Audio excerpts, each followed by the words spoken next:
റസൂലുള്ളാഹി സ്വല്ലല്ലാഹു അലൈഹി വസല്ലമയുടെ സുന്നത്തിൽ ഈ ദുനിയാവിനെ കുറിച്ച് പറഞ്ഞു തന്നിട്ടുള്ളത് ചില ഹദീസുകൾ മാത്രം ഞാൻ സൂചിപ്പിക്കുവാൻ ഉദ്ദേശിക്കുന്നു. ഇമാം മുസ്ലിം ഉദ്ധരിച്ച ജാബിർ ഇബ്നു അബ്ദില്ലാ റളിയല്ലാഹു അൻഹുവിന്റെ ഹദീസിൽ നമുക്ക് കാണാം, റസൂലുള്ളാഹി സ്വല്ലല്ലാഹു അലൈഹി വസല്ലമ ഒരിക്കൽ അങ്ങാടികളിൽ നടന്നു പോവുകയാണ്. ദാഖില മിൻ ബാദിൽ ആലിയ വന്നാസു കനഫൈ, അങ്ങനെ ജനങ്ങൾ റസൂലുള്ളാഹി സ്വല്ലല്ലാഹു അലൈഹി വസല്ലമയുടെ കൂടെയുണ്ട്. ഫമർറ ബിജദീൻ അസക്ക മയ്യിത്തിൻ, അതായത് റസൂലുള്ളാഹി സ്വല്ലല്ലാഹു അലൈഹി വസല്ലമ ഒരു ആട് ചത്തുപോയിട്ടുള്ള ആടിന്റെ അടുത്ത് നടക്കുകയുണ്ടായി. ഫതവനാവലഹു ഫഅഖദ ബിഉദുനൈ, എങ്ങനെയുള്ള ആടാണ്? ചെവി ചുരുങ്ങിയിട്ടുള്ള, ചെവിക്ക് ന്യൂനതയുള്ള ഒരു ആട്, അത് ചത്തുപോയിട്ടുണ്ട്. അതിന്റെ അരികിലൂടെ റസൂലുള്ളാഹി സ്വല്ലല്ലാഹു അലൈഹി വസല്ലമ നടന്നു പോകുമ്പോൾ അതിന്റെ ചെവി പിടിച്ച് റസൂൽ സ്വല്ലല്ലാഹു അലൈഹി വസല്ലമ പിടിച്ചു ചോദിച്ചു, അയ്യുക്കും യുഹിബ്ബു അന്ന ഹാദാ ലഹു ബിദർഹം, നിങ്ങളിൽ ആരെങ്കിലും ഇത് ഒരു ദിർഹമിന് വാങ്ങാൻ ഇഷ്ടപ്പെടുന്നുണ്ടോ? ഫഖാലു മാ നുഹിബ്ബു, അപ്പോൾ അവർ പറഞ്ഞു, റസൂലേ, ഇല്ല റസൂലേ, ഞങ്ങൾ ഒരിക്കലും ഇഷ്ടപ്പെടുകയില്ല. റസൂലുള്ളാഹി സ്വല്ലല്ലാഹു അലൈഹി വസല്ലമ വീണ്ടും ചോദിച്ചു, അതുഹിബ്ബൂന അന്നഹു ലക്കും, നിങ്ങൾ ഇത് നിങ്ങൾക്കാണെന്ന് ഇഷ്ടപ്പെടുമോ? ഖാലു, അപ്പോൾ ആ സ്വഹാബത്ത് മറുപടി പറയുകയാണ്, വല്ലാഹ്, അല്ലാഹു ആണ് സത്യം, ലൗ കാന ഹയ്യൻ കാന ഐബൻ ഫീ, അത് ജീവിച്ചിരുന്നിരുന്നുവെങ്കിൽ അതിൽ തന്നെ ന്യൂനതയുണ്ട്, ജീവിച്ചിട്ടുള്ളപ്പോൾ തന്നെ ഏൽക്കുന്നുണ്ട്, നുഖ്സാനുണ്ട്, അതിന് വീഴ്ചകളുണ്ട്. ലിഅന്നഹു, കാരണം എന്താ? അസഖുൻ, അതിന്റെ ചെവി ചുരുങ്ങിയതാകുന്നു. ഫകൈഫ വഹുവ മയ്യിത്, എന്നാലോ ജീവിച്ചിരിക്കുമ്പോൾ തന്നെ ന്യൂനത ഉള്ള ഈ ഒരു സാധനം മരിച്ചു കഴിഞ്ഞാൽ പിന്നെന്താ അവസ്ഥ എന്ന് ചോദിച്ചു. എന്നിട്ട് റസൂലുള്ളാഹി സ്വല്ലല്ലാഹു അലൈഹി വസല്ലമ പറഞ്ഞു, ഫഖാല ഫവല്ലാഹി ലദ്ദുന്യ അഹ്വന അലല്ലാഹി മിൻ ഹാദാ അലൈക്കും, അല്ലാഹുവാണ് സത്യം, അല്ലാഹുവാണ് സത്യം, ഈ ദുനിയാവ് എന്നുള്ളത് ഈ ആടിനേക്കാൾ, ഈ ചത്തുപോയിട്ടുള്ള ചെവി ചുരുങ്ങിയിട്ടുള്ള ഈ ആടിനേക്കാളും നിസ്സാരമായതാണ് നിങ്ങളുടെ മേൽ, ഇതിനേക്കാളും നിസ്സാരമായതാണ്. അഹ്വനു അലൈക്കും മിൻ ഹാദാ, ഇതിനേക്കാളും ഏറ്റവും നിസ്സാരമായ ഒരു സംഗതിയാണ് ദുനിയാവ് എന്ന് റസൂലുള്ളാഹി സ്വല്ലല്ലാഹു അലൈഹി വസല്ലമ സ്വഹാബത്തിനെ അറിയിച്ചു കൊടുക്കുകയാണ്. അതുകൊണ്ട് നമ്മൾ സഹോദരങ്ങളെ, ദുനിയാവിനല്ല പ്രാധാന്യം നൽകേണ്ടത്, പരലോക ജീവിതത്തിനെയാണ് നമ്മൾ എന്താവേണ്ടത്. നമ്മുടെ ജീവിതം ഇങ്ങനെ മുന്നോട്ട് പോയിക്കൊണ്ടിരിക്കുമ്പോൾ ഓരോ മുസ്ലിമും ഓരോ സഹോദരങ്ങളും ചിന്തിക്കേണ്ടത് പരലോക ജീവിതം എങ്ങനെയായിരിക്കുമെന്നാണ്. നിസ്സാരതയുടെ നിസ്സാരതയായിട്ടാണ് റസൂലുള്ളാഹി സ്വല്ലല്ലാഹു അലൈഹി വസല്ലമ ഈ ദുനിയാവിനെ കുറിച്ച് നമ്മൾക്ക് അറിയിച്ചു തന്നിട്ടുള്ളത്. ഒരു ഹദീസും കൂടി നോക്കൂ. സഅദ് ഇബ്നു സഅദ് റളിയല്ലാഹു അൻഹു ഉദ്ധരിക്കുന്ന ഹദീസിൽ നമുക്ക് കാണാം, റസൂലുള്ളാഹി സ്വല്ലല്ലാഹു അലൈഹി വസല്ലമ പറഞ്ഞു, ലൗ കാനത്തിദ് ദുന്യ തഅദിലു ഇൻദല്ലാഹി ജനാഹ ബഊലത്തിൻ മാ സഖാ കാഫിറൻ മിൻഹാ ശർബത മാഇൻ, അതായത് റസൂലുള്ളാഹി സ്വല്ലല്ലാഹു അലൈഹി വസല്ലമ പറഞ്ഞു, ഈ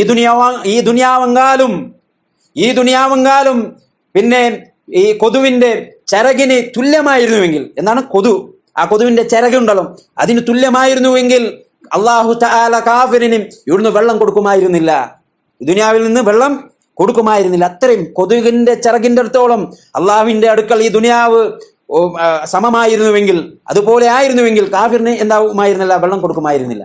അപ്പൊ അത്രയും നിസ്സാരമായിട്ടാണ് റസൂലുള്ളാഹി സ്വല്ലല്ലാഹു അലൈഹി വസല്ലമ ഈ ദുനിയാവിനെ കുറിച്ച് നമ്മൾക്ക് അറിയിച്ചു തന്നിട്ടുള്ളത്. അത് മാത്രമല്ല, അള്ളാഹുവിന്റെ അടുക്കൽ അത്രയും നിസ്സാരമാണ്, കൊതുവിന്റെ ചിറകിലിന്റെ അത്ര പോലും എന്തല്ല, സമമല്ല എന്നാണ്, അത്ര പോലും വിലയില്ല ദുനിയാവിന് എന്നാണ് റസൂലുള്ളാഹി സ്വല്ലല്ലാഹു അലൈഹി വസല്ലമ പറഞ്ഞത്. അത് മാത്രമല്ല, ഒരിക്കൽ ഇബ്നു മസ്ഊദ് റളിയല്ലാഹു അൻഹു പറയുകയാണ്, റസൂലുള്ളാഹി സ്വല്ലല്ലാഹു അലൈഹി വസല്ലമ ഇങ്ങനെ കിടന്നിരിക്കുമ്പോൾ ആ കിടക്കുന്ന സ്ഥലങ്ങളുടെ അഥർ, അതിന്റെ അടയാളങ്ങൾ റസൂലിന്റെ ശരീരത്തിൽ പാടുകൾ ഉണ്ടായിട്ടുണ്ടായി. അപ്പൊ റസൂലുള്ളാഹി സ്വല്ലല്ലാഹു അലൈഹി വസല്ലമയുടെ അടുക്കൽ വന്ന് സ്വഹാബത്ത് ചോദിക്കുകയാണ്, അല്ലയോ റസൂലെ, നിങ്ങൾ ഒരു നല്ല മെത്ത, അതായത് ഈ സ്വാധീനങ്ങളൊന്നും ഉണ്ടാവാത്ത, അടയാളങ്ങളും ഒന്നും ഉണ്ടാവാത്ത ഒരു ഇത് നിങ്ങൾ സ്വീകരിച്ചിരുന്നുവെങ്കിൽ, നിങ്ങൾ ഒരു കിടക്കാനുള്ള സ്ഥലം സ്വീകരിച്ചിരുന്നുവെങ്കിൽ എത്ര നന്നായിരുന്നു. അപ്പൊ റസൂലുള്ളാഹി സ്വല്ലല്ലാഹു അലൈഹി വസല്ലമ പറഞ്ഞ മറുപടി എന്താണെന്ന് അറിയുമോ? മാലി വലി ദുന്യ, ഞാനും ദുനിയാവുമായിട്ട് എന്ത് ബന്ധമാണുള്ളത് സഹോദര, ഞാനും ദുനിയാവുമായിട്ട് എന്ത് ബന്ധമാണുള്ളത്? മാ അന ഫി ദുന്യ ഇല്ലാ കറാകിബിൻ ഇസ്തദല്ല തഅത അഷ്ജറ സുമ്മ റാഹ വതറക, അതായത് ഞാനും ദുനിയാവും തമ്മിലുള്ള ബന്ധം എന്നുള്ളത് ഒരു യാത്രക്കാരനെ പോലെയാണ്. അവൻ എന്താക്കുന്നു? ഒരു മരത്തിന്റെ അടിയിൽ റെസ്റ്റ് എടുക്കാൻ വേണ്ടി നിൽക്കുന്നു, ഒരു മരത്തിന്റെ അടിയിൽ റെസ്റ്റ് എടുക്കാൻ നിൽക്കുന്നു.